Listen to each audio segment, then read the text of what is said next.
Buenas tardes, hermanos. Los saludo en el nombre del Señor. Les invito a que abramos la copia de nuestras Biblias en el libro del Éxodo, Éxodo capítulo 20. Éxodo 20, vamos a leer desde el versículo 8 hasta el versículo 11. Éxodo 20, 8, 11. Y mientras lo va buscando, hermanos, yo había hecho unas meditaciones introductorias, se le puede llamar unas meditaciones introductorias, antes de que de que comenzase a hacer las notas para el sermón, porque vamos a predicar acerca del día del Señor. Y en realidad este es el mandamiento más largo de todos. Si usted se da cuenta las palabras o cuenta los versículos. Y yo pienso que el Señor ha tenido mucho detalle aquí para decirnos qué es el día del Señor y cómo debemos de guardarlo. Hoy día no vamos a poder hablar acerca de qué cosa es lo que Dios demanda en obediencia de ese mandamiento, pero vamos a hablarlo con la ayuda del Señor el próximo domingo. Tampoco vamos a hablar de aquellas cosas que se prohíben en este mandamiento. Yo pensaba, porque yo he estado también en una situación así como ustedes, como todos los cristianos nos hemos encontrado, y una vez estuve buscando la respuesta a esta pregunta: ¿cómo buscar una iglesia donde congregar? ¿Cómo buscar una iglesia donde congregar? Yo creo que si usted ha llegado a este lugar es porque primeramente se hizo esa pregunta, y todas las personas que llegan a cualquier congregación evangélica han llegado allí porque se han hecho esa pregunta. Yo me ponía a repasar algunas posibles respuestas. Bueno, ¿cómo buscar una iglesia donde congregar? A mí lo primero que se me ocurrió, y es porque yo recibo llamadas o recibo emails, ¿no? Y a mí me preguntan, ¿es la iglesia del pastor famoso? O sea, ellos preguntan si esta es la iglesia del pastor famoso, ¿no? Entonces yo les digo que no, que esta no es la iglesia del pastor famoso. Ok, gracias. Y parece que siguen intentando otras llamadas hasta conseguir hablar con la iglesia del famoso. Otra respuesta que yo veía es que las personas cuando dicen, ¿cómo buscar una iglesia donde congregar? Bueno, es la iglesia que esté ubicada más cerca de mi casa. O sea, la que está, si es posible, la iglesia donde yo pueda ir caminando, ¿verdad? Y no se me haga muy largo el asunto, ¿no? Porque cuando también a mí me llaman y me dicen, ¿y dónde está ubicada su iglesia? Pues la iglesia está ubicada en Los Olivos, ¿no? Yo vivo en un lugar, está lejos para mí, ¿no? Y en realidad no está lejos, porque aquí vienen hermanos que viven pues en Villa El Salvador, si es que vamos a hablar de distancia, es lejos, ¿no? Pero vienen. Otra respuesta es, ¿qué iglesia puedo asistir yo? Es la iglesia que sea tolerante con todas las posiciones, con todo, ¿no? O sea, es una iglesia que no está metida en problemas, no está en debates, sino que pues todo está bien, ¿no? El que cree que todavía, por ejemplo, hay milagros por medio de algún hermano que tiene el don de sanidad, está bien. Y el que cree que no, también está bien, ¿no? Entonces, en realidad se buscan así también, ¿no? Porque, como decía el pastor Ian Paisley, ellos a veces están buscando la paz. Una iglesia donde haya paz. Pero Ian Paisley no se quedó ahí, sino él dijo que estaban buscando una iglesia que tenga la paz del cementerio, la paz de los muertos, una iglesia muerta, ¿no? Después también otra pregunta es, ¿a qué iglesia puedo congregar? Bueno, yo voy a buscar una iglesia que no se interponga con mi estilo de vida y con mis planes. Que no se interponga con mi estilo de vida y con mis planes, ¿no? Entonces, cuando buscan una iglesia que no se oponga con el estilo de vida, allí tiene que haber un pastor que tenga que ser muy cuidadoso al momento de preparar sus notas, ¿no? Entonces, el pastor, cuando está escribiendo su sermón el martes, el miércoles y el jueves, y diga, a ver, esto no lo puedo decir porque el hermano fulano de tal se puede ofender, lo borro, lo borro. Entonces sigue escribiendo sus notas y esto tampoco lo puedo decir porque la hermana de allá también se va a enojar, entonces lo borra, ¿no? Entonces a la final pues consigue de repente hacer una nota, nada más, y es un mensaje que no ofende a nadie, ¿no? Y todos se regresan a sus casas bien edificados, ¿no? Y yo pregunto más bien, porque yo he estado en esa posición, hermanos, de buscar una iglesia donde congregar varias veces. Cuando me mudé con mi familia al norte chico, yo también me hice esta pregunta: ¿a qué iglesia vamos a congregar? Tengo que buscar una iglesia donde llevar a mi familia. Cuando estuve por el norte, también en los Estados Unidos, ahí también busqué muchas iglesias donde congregar. Entonces, yo he estado también en la posición esta, ¿no? Y yo me hacía una pregunta: ¿quién busca una iglesia donde se predique y se practique la palabra de Dios? Sin considerar los demás supuestos que yo he estado hablando, ¿no? Pues son muy pocos, hermanos. Las iglesias donde generalmente se predica y se practica la palabra de Dios son iglesias donde existen 20 personas, 30 personas, 8 personas, ¿no? Y esos miembros solamente están ahí trabajando pues para pagar la luz, para pagar el agua, para pagar los impuestos, porque no hay membresía, hay una membresía muy pequeña, ¿no? Y yo quería hacer esta introducción antes de leer el cuarto mandamiento.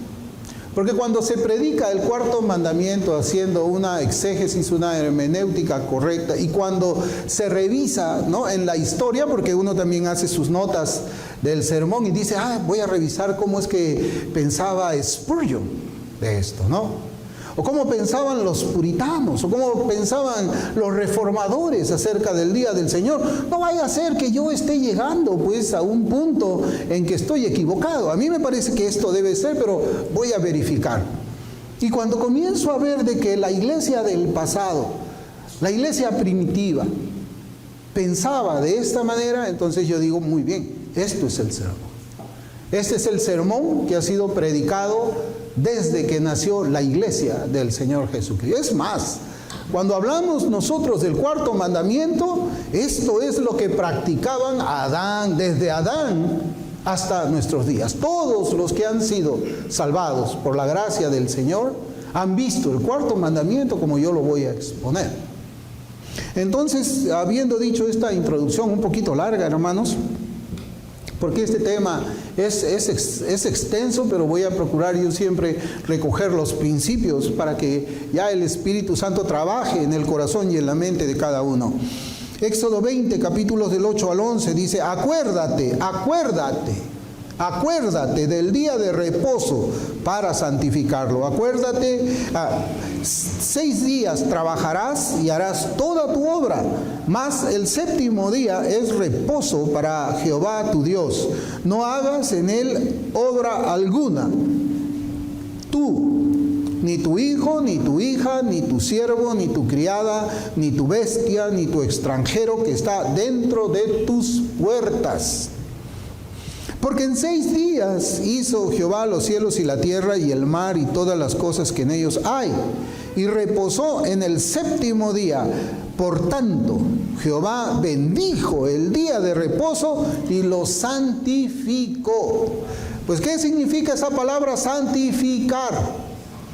Yo hace poco también he estado nuevamente recordando lo que significa esa palabra santificar, o lo que significa ser santo, pero para el tema de la adoración, que también es un tema donde hay muchas batallas. Cuando dice la Escritura que Dios es santo, ¿qué quiere decir que Dios es santo? Quiere decir que Él es, así como cuando las amas de casa están, por ejemplo, picando la verdura, lo cortan y lo que han cortado lo separan. Lo cortan, lo separan. Eso significa ser santo. Cortado y separado del pecado y del mundo. Cortado y separado del pecado y del mundo. Entonces, cuando hablamos nosotros del primer día de la semana, del sábado cristiano, o del domingo, lo que estamos diciendo es que el Señor lo cortó, de los 7 días lo cortó y lo separó de los 6 que están ahí. Eso es lo que significa el día del Señor, como también nosotros lo llamamos. Y es fácil, usted puede revisar en cualquier diccionario de hebreo y va a encontrar que esa es la definición de santificar. Cuando la iglesia se le llama santa, es porque está cortada y separada. ¿De qué? Del pecado y del mundo. Eso significa. Eso significa. Hoy es el día del Señor. Es un día especial para los cristianos porque es el día esperado para tener un encuentro con Dios y con otros también, un encuentro con otros que han sido redimidos por la sangre del Cordero y llegan a la iglesia para adorar, sí, al Señor, adorar al Señor, al dueño de nuestras vidas. A la persona de quien nosotros somos esclavos. Venimos aquí para adorar a quien nosotros debemos obedecer. Venimos aquí también para escuchar las palabras de Dios con la misma actitud que lo hizo el joven Samuel cuando el Señor le llamaba. Ustedes escucharán de repente en 1 Samuel 3 cuando él iba donde el anciano Eli y le decía: cuando escuches su nombre, dile, habla porque tu siervo, o sea, tu esclavo, oye. Esa es la actitud con la cual nosotros llegamos a cualquier iglesia para escuchar la palabra de Dios. Es para decirle: Señor, habla, tú eres el Señor y yo soy tu esclavo, yo escucho, para ponerlo en práctica. Mientras hay muchos profesantes cristianos que todavía se oponen al mandamiento de Dios, y me refiero a este cuarto mandamiento, los judíos, y yo quisiera que ustedes presten atención, los judíos entonaban un salmo al cual ellos le llamaban salmo o canto para el día de reposo. Ese era el Salmo 92. Ellos en su sábado, en su día de reposo, cuando ellos se reunían, ellos entonaban el Salmo 92. El Salmo 92. Y John Trapp, el puritano, él comentó de este salmo con las siguientes palabras. Y comienzo la cita. El sábado en hebreo significa descansar. Y está casi relacionado con otras 2 palabras. La primera de las cuales significa sentarse quieto. Y la segunda, adorar y alabar. En este día se reunían para obras de piedad, como hacer sacrificios, leer y exponer las escrituras, orar, cantar, como aquí, etcétera, y de misericordia, como dice Mateo 12, versículos del 2 al 8, Mateo 12, del 11 al 12, y este salmo que trata de las grandes obras de Dios se estableció a propósito como canon de santificación de ese día, llamado por los judíos la reina o el rey de los días. Para los judíos el día de reposo, el sábado, era el rey de los días, en alabanza de la cual antes y después de la comida decían diariamente ciertos versos. Fin de la cita de John Trapp. Y ahí usted ya sabe que el Salmo 92 era lo que ellos entonaban en su sábado, ¿no? Y ahí ellos le llamaban el rey de los días. Era un día cortado, un día separado para el Señor. Y cuando yo les decía, hermanos, que hay batallas, hay batallas. Hay batallas. No crea de que las cosas son así sencillas. Hay iglesias donde se le predica a los hermanos: no, el día del Señor es como cualquier otro día. Cualquier otro día, es igual que el martes, el lunes, es el día del chifa, es el día de lo que tú quieras. No es necesario, el Señor no demanda un día, ¿no? Y eso, hermano, obedece primeramente, yo creo, al corazón. Porque de la abundancia del corazón habla la boca. Y Dios es veraz y todo hombre mentiroso. Todo aquel que dice eso es porque desprecia el día del Señor. Y también desprecia al Señor de ese día. Eso es, hay que llamar las cosas por su nombre. Por eso es que tenemos muchas batallas. ¿Por qué? Porque ni siquiera estos evangélicos tienen el mismo sentir de aquellos judíos de ese día. Los judíos tenían el rey de la semana, el día rey, y ellos en lo más mínimo tienen ese sentimiento para el Señor del día de reposo. La batalla de ellos es quitar del trono al rey de los días para establecer cada uno su propia agenda, es decir, sentarse en el trono del domingo. ¿Qué cosa van a sentar ahí? Sus propias agendas, sus propios planes, sus propios deseos, así como lo hacen en los otros 6 días de la semana. Cada día de los otros 6 que nosotros tenemos, hacemos nuestros planes de acuerdo a lo que nosotros necesitamos planear. Trabajo desde las 7 de la mañana hasta las 8 de la noche, hago esto, luego me voy a ir al supermercado, voy a ir a comprar acá, voy a llevar la ropa a la lavandería, voy a hacer esto. Igualito quieren hacerlo con el domingo. O sea, el Señor no es dueño de nada, finalmente. No es dueño de ningún día. Pero nosotros vemos por las Escrituras que el Señor estableció el día de reposo a los israelitas para que ellos, estamos hablando de ellos, conmemoren 2 cosas. 2 cosas es lo que ellos conmemoraban, y por eso es que cantaban el Salmo 92 cuando usted lo lea en su casa. Ellos conmemoraban primero la creación del mundo. La creación del mundo es lo que ellos conmemoraban. ¿Por qué? Porque el 7º día el Señor Jehová descansó de su obra, así dice, y santificó ese día, es lo que hemos leído acá. Eso es lo primero que ellos conmemoraban. Y segundo, ellos conmemoraban la liberación de la esclavitud de los egipcios. En el día de reposo ellos conmemoraban esas 2 cosas. Cuando el Señor los liberta pues de la esclavitud de Egipto mediante una serie de grandes milagros por los cuales sus enemigos fueron humillados y destruidos. De la misma manera, el Señor ha instituido el primer día de la semana como un día especial para sus redimidos, especial para los creyentes. Y ahí nosotros también celebramos 2 cosas. Los judíos celebraban 2 cosas, conmemoraban 2 cosas. La iglesia del Señor también conmemora 2 cosas. Primero, para celebrar la resurrección del Señor Jesucristo como la obra final de su obra de redención en la cruz. La resurrección es la obra final de la redención que es en Cristo Jesús. Eso es lo primero que nosotros conmemoramos. Venimos a celebrar la resurrección de Jesucristo.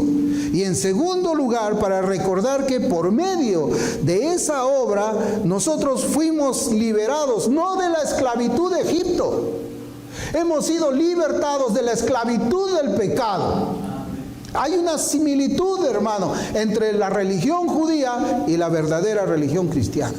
Nosotros celebramos que Cristo nos ha redimido del pecado, nos ha salvado del pecado, nos ha libertado del pecado, y que por lo tanto también fuimos rescatados no del dominio de Faraón, hemos sido rescatados del dominio de Satanás.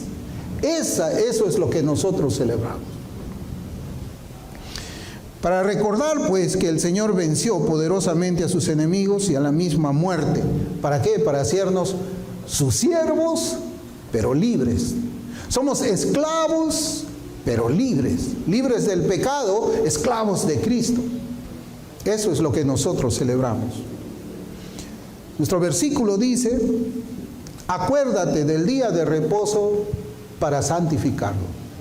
Acuérdate del día de reposo para santificarlo. Ese es el mandamiento del Señor, es un mandamiento positivo. ¿Y por qué debemos pues obedecer estas palabras? ¿Por qué? ¿Por qué? El Señor está diciendo: acuérdate del día de reposo para santificarlo. ¿Y por qué tengo que obedecerlo? Qué feo suena, ¿verdad?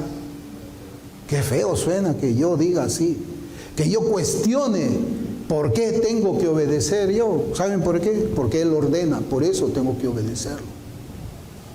Y con esto yo podría terminar aquí mi sermón y dejar que el Espíritu Santo sea quien se encargue de llevar a la obediencia a los hijos de Dios. Porque ¿acaso no reconocemos que estamos hablando del día domingo? ¿Nadie reconoce que estamos hablando del día domingo? ¿Acaso no sabemos ahora lo que significa la palabra santificar? Sí, lo sabemos ahora. Yo creo que no es necesario explicar lo que significan estas tres palabras. Santificar el domingo. Santificar el domingo. Es lo que el Señor me dice a mí. Acuérdate del domingo para santificarlo. Él lo dice, yo lo obedezco. Él lo dice, yo lo obedezco. Y hay dos maneras en que nuestros pensamientos enfocan las palabras o los mandamientos que escuchamos. La primera manera es comparando el mandamiento con nuestros sentimientos. Esa es la manera usada por aquellos que se encuentran fuera del pacto de gracia. Ellos ven todas las cosas poniendo en primer lugar sus personas.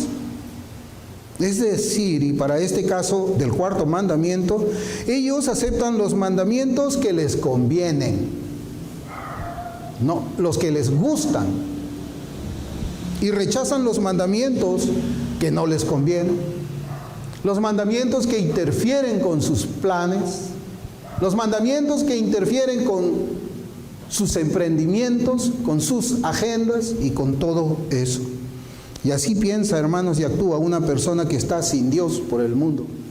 Yo no voy a pasar el mandamiento de Dios, o un cristiano nunca va a pasar el mandamiento de Dios por encima de sus preferencias. El filtro para saber si esto es bíblico o no, soy yo, lo que a mí me gusta. Entonces ya la autoridad de lo que se debe obedecer y lo que se debe de abstener, ya no es la Biblia, ya no es Dios, soy yo. Yo soy mi Dios, yo soy mi rey, y yo a la vez me obedezco, yo soy el esclavo. La segunda manera de ver el cuarto mandamiento, para ser más específico, es creyendo que Dios ordena el cuarto mandamiento porque Él se preocupa por el bienestar del hombre. Esa es otra manera de verlo también. Es decir, Dios ha estimado que el hombre necesita un día para descansar y es el domingo, ¿no? Entonces, esta manera de ver la Escritura está equivocada, porque Dios no da el cuarto mandamiento para que estemos todo el día en nuestros lechos descansando de una manera ya perezosa. No, es una manera de ver la Escritura equivocada, porque debemos ver el cuarto mandamiento como es en realidad. Un mandamiento donde Dios se preocupa por su propia gloria, no por mí. El cuarto mandamiento es para que nosotros, cuando obedecemos, Él está siendo glorificado. Es un mandamiento que está centrado no en mí, ni en mi agenda. Es un mandamiento que está centrado en Él. Dios ordena que ese día descansemos de nuestras obras para dedicárselo a Él, para hacer las obras de Él. Yo tengo 6 días para hacer lo mío y tengo este día para hacer lo de Él. Lo de Él. Un día de 7. Yo no sé porcentualmente cuánto será esto, pero un día de 7 es lo que Dios ha ordenado por este mandamiento que nosotros cumplamos, ¿no?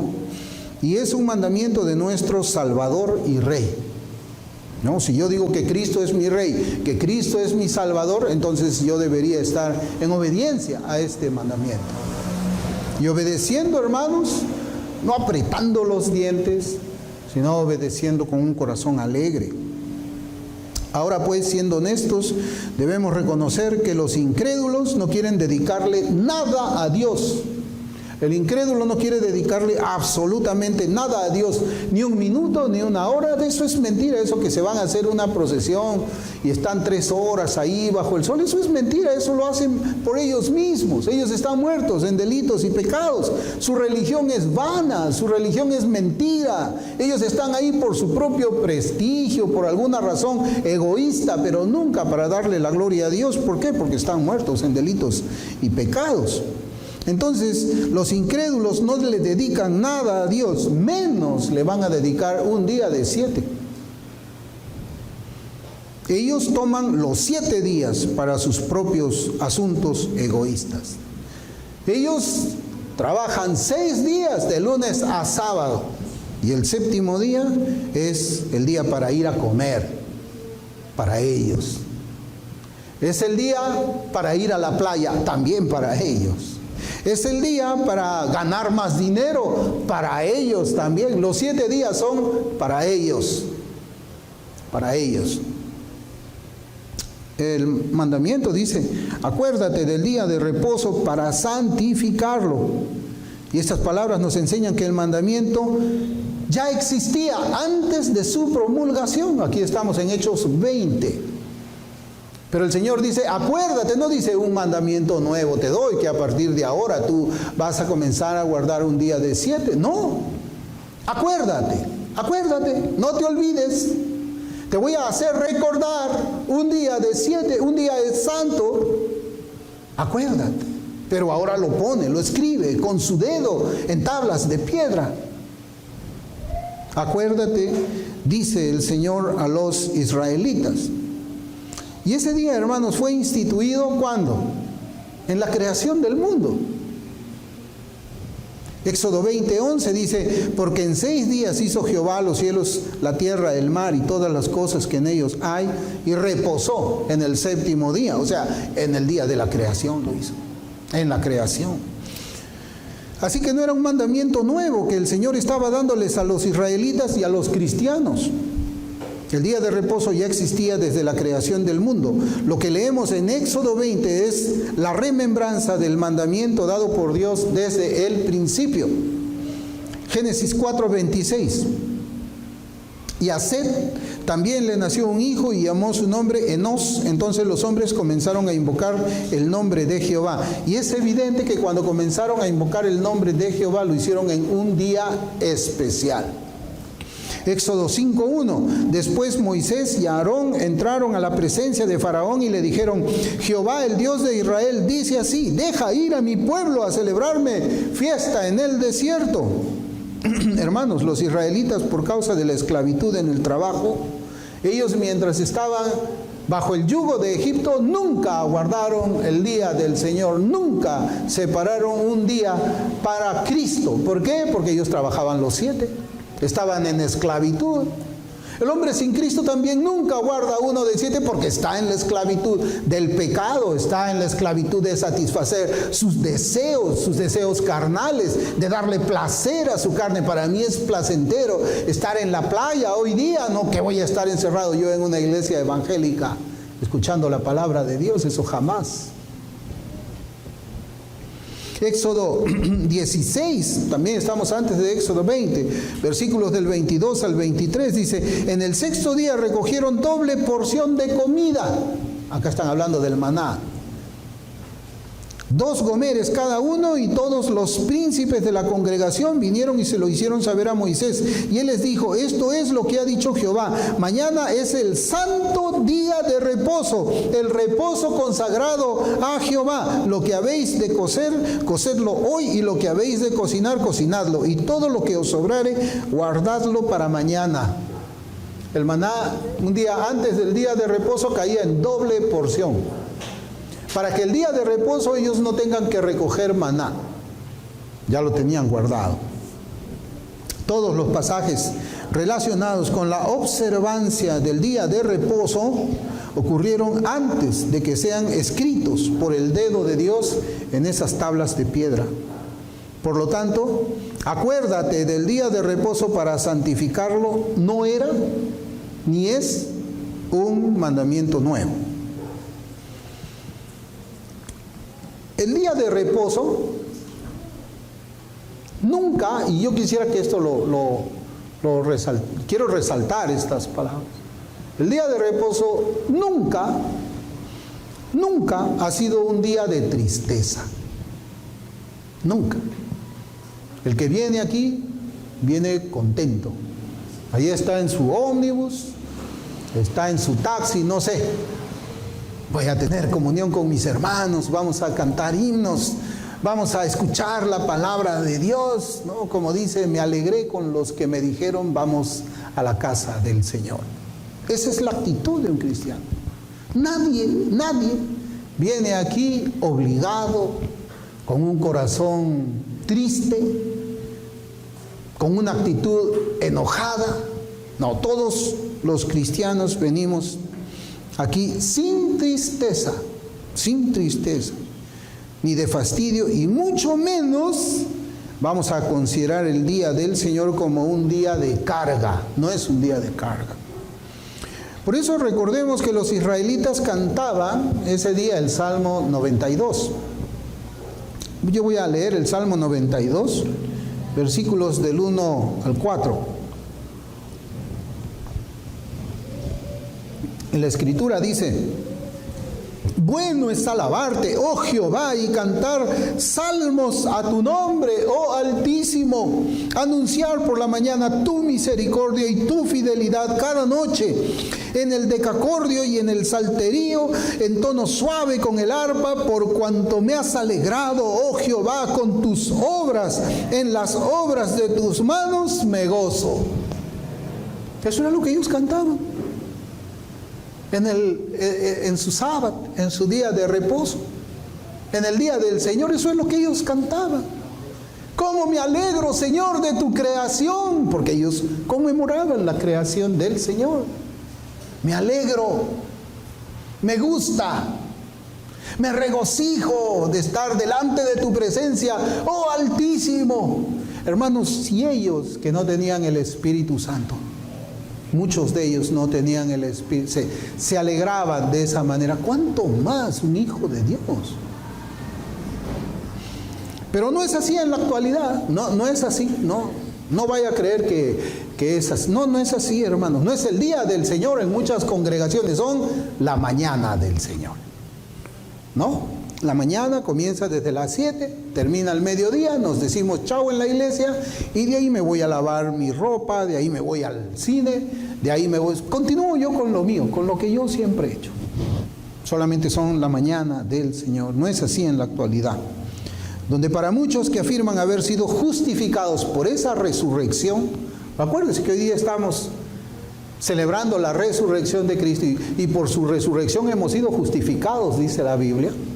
Entonces venimos a celebrar que hemos sido justificados por la resurrección de Cristo, que ocurrió el día domingo, el primer día de la semana. Este día representa una carga inmensa que interfiere con sus planes y realizaciones personales. Por lo tanto, ellos luchan contra la santificación de ese día. En ese día donde Cristo resucitó para que ellos sean justificados, ellos luchan contra ese día. Es algo, hermanos, que a mí me deja atónito. Yo no me considero un gran teólogo, no me considero de que me falta muchísimo por aprender, pero dentro de lo poco que he aprendido, yo sé que en este día, por medio de su resurrección, yo, el pecador, fui declarado justo delante de la presencia del Padre. ¿Cómo no me voy a alegrar? ¿Cómo? Pero para ellos no. Hay que pelear contra ese día. Ese día tiene que ser igual que el lunes, que el martes y que el jueves. En la historia de la iglesia también se recuerda a un grupo de herejes que negaban igualmente la observancia del cuarto mandamiento. Ellos se llamaban los socinianos. Los socinianos negaban la Trinidad, negaban la deidad de Cristo y también negaban la observancia del día del Señor. Esas tres cosas. Es que cuando uno entra en una herejía, hermanos, se comienza a multiplicar la herejía por todo lugar. Se corrompe todo, es como una levadura, ¿no? Hasta que todo queda leudado. Entonces ellos negaban la Trinidad, negaban la deidad de Cristo, y pues como Cristo no es Dios, como Cristo no es Señor, pues ¿qué día va a tener? En realidad, en sus herejías ellos eran bastante lógicos, porque si ellos no consideraban a Cristo como Señor y Dios, entonces menos le vamos a dedicar un día, ¿verdad? Ellos eran consistentes. Por eso es que, así como yo decía al principio, solamente aquel que niega que Él es Señor, no se somete al cuarto mandamiento. Para ellos, para estos socinianos, la ley moral de Dios contenía, adivine cuántos mandamientos. No eran 10, eran 9. Para los socinianos habían 9 mandamientos. No era un decálogo, era un nonálogo. Es decir, para muchos hoy día la ley moral de Dios consiste solamente en 9 mandamientos. ¿Y usted qué dice? ¿Cuántos mandamientos son? ¿9? ¿7? Bueno, y si vamos a quitar el día del Señor, quitemos también honra a tu padre y a tu madre, pues, ¿no? Porque si tenemos la autoridad para eso, quitemos también eso. ¿Cómo es que vamos a responder nosotros a estos socinianos? ¿Cómo? Ya no solamente a los socinianos, sino a todo aquel que aborrece el día del Señor y al Señor de este día también. El puritano James Durham, él vivió en los años 1622-1658. Este hombre murió a la edad de 36 años. Este puritano murió a la edad de 36 años. Muchachito, ¿verdad? Miren lo que él escribió y comienzo la cita. Nuestra aseveración entonces con referencia a esto es que el deber de apartar y santificar una porción de tiempo como está limitado en el cuarto mandamiento para el servicio de Dios en su recurrencia es moral y la obligación de hacerlo es perpetua. Así como en los deberes de los otros mandamientos, no estando más disuelta la obligación a este que a aquellos, aunque puede haber diferencia en el grado de la obligación que imponen respecto de la materia contenida en ellos, lo que quiero decir es en una palabra, es que un día o uno de los 7 es tan necesario para ser santificado para Dios ahora, suponiendo que Él determine el día en particular, como es necesario celebrar y mantener la adoración prescrita por Dios. Voy a detenerme acá porque voy a seguir leyendo. Pero claro, pues, si el cuarto mandamiento ya no lo vamos a obedecer, ¿por qué tenemos que obedecer el mandamiento que nos manda acerca de la manera como tenemos que adorar a Dios? Eso es lo que está diciendo Durham. Adorémosle pues como sea, ya olvídate del segundo mandamiento. ¿Y por qué también vamos a guardar el tercero? ¿Por qué tenemos que honrar su nombre? Pues si vamos a pisotear el cuarto, pisoteemos el primero, el segundo y el tercero también, ¿o no? Hay que ser consistentes. Hay que ser consistentes. O ellos que sean consistentes en sus herejías, que no digan de que vamos a guardar 3 mandamientos de la primera tabla y 6 de la segunda. Pero voy a seguir leyendo a Durham. Dice, como es necesario celebrar y mantener la adoración prescrita por Dios, ni sin pecado se puede poner otro deber en el lugar de él, más de lo que se puede sustituir con otro culto en el lugar del culto divinamente prescrito, porque el tiempo es establecido y fijado por el cuarto mandamiento, señalando un tiempo principal y solemne, como la adoración misma lo es por el segundo. Así como el segundo, fin de la cita, así como el segundo dice cómo tenemos que adorar a Dios, el cuarto dice cómo tenemos que guardar este día. ¿Recuerda usted cuando Moisés le dice a Faraón para que deje ir al pueblo para que adore a su Dios? Faraón dijo que no, que ellos sigan trabajando en su estado de esclavitud. Sigue trabajando, no adores. La esclavitud de muchos hoy es el trabajo, el dinero, para ser más precisos. El dinero es la esclavitud de muchos. Es la esclavitud también a la diversión familiar, es la esclavitud a los quehaceres domésticos, etc. Hermanos, ¿son 10 o son 9 los mandamientos de la ley moral de Dios?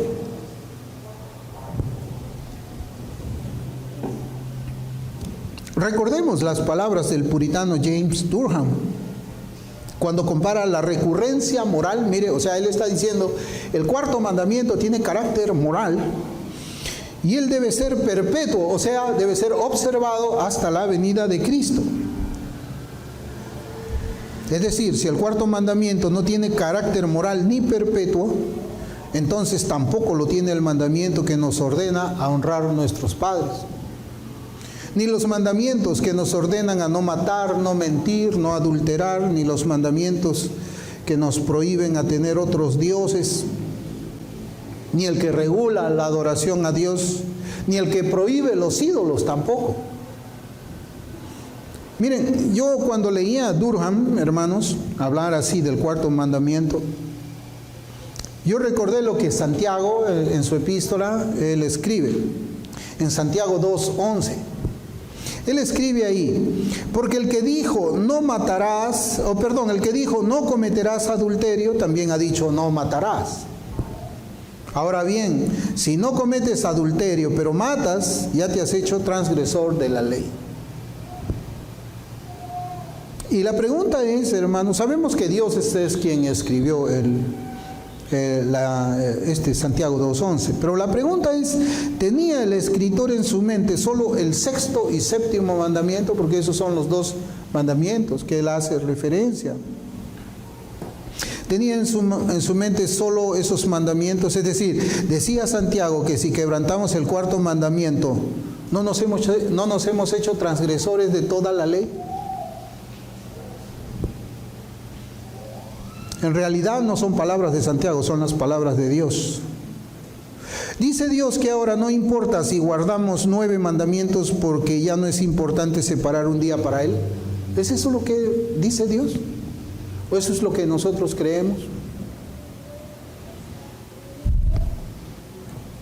Hermanos, con el propósito de demostrar que el cuarto mandamiento es de carácter moral para todos, y es de observancia hasta la segunda venida de Cristo, yo quiero citar entre muchos otros al reformador Juan Calvino.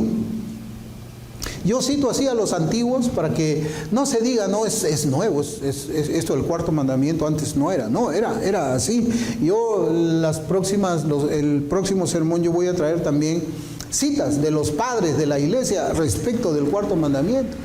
¿Cómo es que la iglesia primitiva sí guardaba el día del Señor? No es nuevo, hermanos. Al contrario, la religión que ahora se vive sí es nueva. No es cristianismo ya. Pero Juan Calvino, en su Institución de la Religión Cristiana, en el libro 2, capítulo 8, él habla allí de los 10 mandamientos. Y hablando del cuarto mandamiento, Calvino escribe, y comienzo la cita. Él dice: el propósito del mandamiento es que meditemos en el reino de Dios, puesto que hemos muerto con Cristo a nuestros propios sentimientos y a nuestras obras, y que lo hagamos de la manera en que el Señor nos ha indicado. Sin embargo, como se trata de un mandamiento especial y un poco diferente a los otros, es necesaria una presentación particular. Los antiguos doctores, acá se está refiriendo a, cuando él habla de los antiguos doctores, se refiere a Agustín. Los antiguos doctores tienen la costumbre de llamar a este mandamiento sombra, porque ordena que se observe un día determinado, figura que se suprimió como el resto de figuras con la venida de Cristo. Eso es así, pero con ello solo trata la cuestión a medias. Por eso tenemos que retomar la presentación desde un punto de vista más alto y considerar las 3 razones que subyacen en el mandamiento. 1. El legislador celestial quiso, en primer lugar, mediante el reposo del séptimo día, presentar una imagen del reposo espiritual. Los creyentes tienen que descansar de sus propias obras para dejar a Dios trabajar u obrar en ellos. En segundo lugar, quiso que hubiese un día fijo para que el pueblo se reuniera a fin de escuchar la ley y llevar a cabo sus ceremonias, día que se había de consagrar a considerar las obras de Dios para el estímulo a servirle mejor. Y en tercer lugar, quiso conceder un día de descanso a sus siervos y a los trabajadores asalariados para que pudiesen reposar de su trabajo. reposar de su trabajo. Y ahí termino la cita. ¿Saben por qué es cuando usted lee a Juan Calvino? Usted va a notar que él tiene muchas citas de Agustín de Hipona. ¿Sabe por qué él lo hacía así? Para demostrar que su teología no era nueva. Estamos hablando de Juan Calvino del siglo, creo que es del siglo XVII, no me acuerdo bien. Y él cita del siglo V a Agustín de Hipona, para demostrar que su teología no era nueva, era antigua. Y nosotros en nuestra Confesión Bautista de Fe de Londres, es la Confesión Bautista del año 1689. O sea, la doctrina que predicamos desde este púlpito no es nueva, es del siglo XVII. Y cuando se estudia esa confesión, se ve que esa confesión es una confesión puritana, de los puritanos del siglo XVII.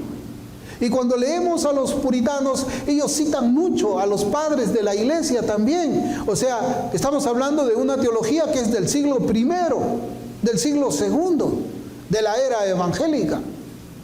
Entonces, hermanos, la perspectiva que yo les estoy presentando acerca del cuarto mandamiento no es nueva, es vieja, muy vieja. Solo que la iglesia ahora ha procurado cambiar el significado de muchas cosas dentro de las Escrituras y también ha buscado anular muchos mandamientos del Señor. Y esto no va a acabar acá. La iglesia está arrodillándose completamente a la cultura. Y créanme, hermanos, que va a llegar quizás un momento en que le vamos a tener que decir a nuestros hijos: no vayas a la iglesia, quédate aquí, vamos a adorar en la casa. Porque no van a haber iglesias que no hayan sido arrodilladas, que no se hayan arrodillado a la cultura. O si habrá alguna, tendrá, hermanos, 5, 6, 10 miembros nada más. Porque nosotros vamos a morir pronto quizás. Y nuestros hijos heredarán nuestro legado, pero ellos van a haber crecido en una iglesia como esta, no en una iglesia como las otras que están allá, que van arrodillándose. Y cuando vayamos pasando a la presencia del Señor, nuestros nietos, nuestros hijos van a darse cuenta de que están rodeados por doctrinas completamente diferentes a la de esta confesión vieja, a la del cristianismo bíblico. Y para terminar, hermanos, esta primera parte de nuestra exposición del cuarto mandamiento, yo quiero citar a otro puritano, para que vean que no es algo que se me ocurre a mí. Quiero citar a Thomas Watson. Él escribió un libro, una exposición de los 10 mandamientos. Y él en ese libro, y yo solamente voy a enumerar los encabezados, porque es amplio, no está más o menos en 2 páginas esto. Y comienzo la cita. Él dice: para escuchar la palabra de forma apropiada, tengamos en cuenta las siguientes cosas. Dejemos de lado toda disposición que pueda dejar sin efecto la palabra predicada. Miren. Es lo que yo les mencionaba al principio y lo que estábamos conversando también con un hermano acerca de los prejuicios. Acá Thomas Watson dice: para escuchar la palabra de forma apropiada. Y él está hablando del cuarto mandamiento. Él no está hablando de la palabra de Dios en general. Él está hablando del cuarto mandamiento. Y es como que él dijera: mira, para que escuches tú la exposición del cuarto mandamiento de forma apropiada, tengamos en cuenta las siguientes cosas. Dejemos de lado toda disposición que pueda dejar sin efecto la palabra predicada. Antes de continuar, y hermanos, hoy día también estaba conversando acerca de los prejuicios. Es cierto, hay prejuicios. Pero cuando vamos a la Escritura, o el prejuicio se convierte, o la Escritura confirma lo que yo estoy pensando antes, o simplemente la Escritura me dice que lo que yo estaba pensando antes es mentira y tengo que tener una nueva manera de pensar. Por eso dice la Escritura que debemos llevar todo pensamiento cautivo a la obediencia de Cristo. Porque nosotros no hemos sido perfeccionados, hay rastros de pecado todavía en nosotros. Y muchas veces nuestra carne quiere, como dice en Gálatas 5, la carne está luchando contra el espíritu. La carne te dice: no, el día domingo no, el día domingo es el día del pollo a la brasa, el día domingo es el día del ceviche, es el día del paseo. Eso es lo que te dice la carne y pelea contra el espíritu. Esos son prejuicios. Pero nosotros tenemos que llevar esos pensamientos a la obediencia de Cristo. Por eso, hermanos, es que en esta primera exposición, yo no solamente estoy abriendo la palabra y exponiéndola, estoy citando hombres que están polvo, ya están muertos hace mucho tiempo. Y debe sorprendernos como un hombre de 36 años, a mí me ha sorprendido, puede tener tanta profundidad en la Escritura que a mis 60 años no la tengo. Bueno, será porque tengo 20 años de creyente, nada más. No tengo esa profundidad. Y yo tengo que leer a este hombre más joven, pero más maduro en el Señor para aprender. Ellos son maestros que por la gracia del Señor han sido levantados y por la providencia de Dios tenemos sus escritos para aprender. Hay que verlo así. Entonces dice, dejando de lado toda disposición que pueda dejar sin efecto la palabra predicada como uno, la curiosidad. Algunos no acuden a escuchar la palabra predicada tanto para recibir gracia como para enriquecerse conceptualmente. Tienen comezón de oír. Segunda de Timoteo 4:3. Segundo, dejemos de lado los prejuicios. A veces tenemos prejuicios contrarios a la palabra predicada. Tercero, dejemos de lado la codicia. ¿Por qué habla de codicia cuando expone el cuarto mandamiento? ¿Por qué? Acá lo explica, dice, la codicia no es solo obtener ganancias terrenales de forma injusta, sino amarlas de forma desordenada. 4. Dejemos de lado la parcialidad. La parcialidad es, al escuchar, se manifiesta en que nos gustan algunas de las verdades predicadas, pero otras no. 5. Dejemos de lado el espíritu de censura. Algunos, en lugar de juzgarse a sí mismos por su pecado, se sientan como jueces del predicador. Yo cuando leía esta me pareció muy curiosa, ¿no? No nos juzgamos nosotros delante de la palabra de Dios, juzgamos al predicador. 6. Dejemos de lado la desobediencia. Y acá cita un pasaje. Todo el día extendí mis manos a un pueblo rebelde y contradictor. Romanos 10:21. Esto se dice de los judíos a quienes Dios extendió sus manos en la predicación de la palabra, pero rechazaron a Cristo.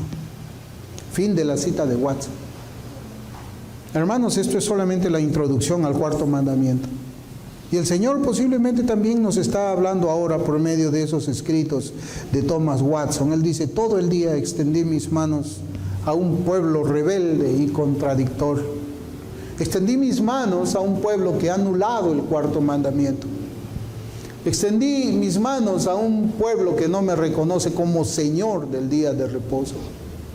Extendí mis manos a un pueblo que prefiere satisfacer sus deseos carnales antes que obedecerme a mí. Extendí mis manos a un pueblo que desprecia mis mandamientos. Extendí mis manos a un pueblo que desprecia al Señor del mandamiento, a Jesucristo, el Rey de la Gloria. ¿Somos ese pueblo? ¿Será que Dios está extendiendo sus manos a este pueblo para llamarnos a la obediencia de guardar el cuarto mandamiento y nosotros le decimos, no lo queremos? No queremos, como decían los judíos, no queremos que éste reine sobre nosotros. Así dice la Escritura que los judíos dijeron al Cristo. No queremos que éste reine sobre nosotros. ¿Será que nosotros le vamos a decir, no queremos que Él reine sobre nosotros en cuanto al cuarto mandamiento? El cuarto mandamiento no es de Él, es mío como lo es de lunes a sábado. Meditemos en esto, meditemos en esto. Yo siempre a los hermanos que han querido o han pedido la membresía, les he dicho, lee la confesión, ahí está todo lo que creemos. Y yo lo he hecho de una manera muy transparente. Si usted lee esa confesión de 1689, ahí va a encontrar que hay un capítulo que habla lo que yo estoy hablando ahora. Vamos ahora.